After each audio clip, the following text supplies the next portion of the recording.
আমরা কিছু কিছু বাঙালিরা এতটাই ভর্তা পাগল যে একটা ভর্তা থাকলে আমাদের আর কিন্তু কিছুই লাগে না, সেখানে যদি থাকে শুটকি ভর্তা তাহলে তার কোনো কথাই থাকে না। তো আজকে আমি এই চাপা শুটকির একটা ভর্তার রেসিপি তোমাদের সঙ্গে শেয়ার করবো, আর স্পেশালি আমার ভর্তা পাগল আপু এবং ভাইয়াদের জন্য এই রেসিপিটা। তো চলো দেখে নিই।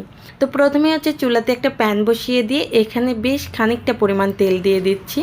আর তেলটা হালকা গরম হয়ে আসলে তেলের উপরে আমি দিয়ে দিচ্ছি বেশ কিছুটা শুকনা মরিচ। একটু ঝাল ঝাল না হলে আসলে ভর্তাগুলো ভালো লাগে না। তো শুকনা মরিচগুলো এই দেখো ভাজা হয়ে গেছে, এবার হচ্ছে এগুলো আমি উঠিয়ে নেব। আগে ভেজে নিলে হয় কি, শুকনো মরিচগুলো একটু মুচমুচে টাইপের হয়, আর একসঙ্গে ভাজলে অতটাও মুচমুচে হয় না, যেটা আমি দেখেছি। জানি না তোমাদের ক্ষেত্রে কী হয়।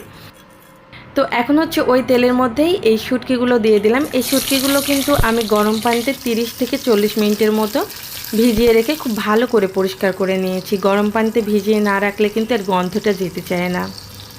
তো তোমরা যারা এই ভর্তাটা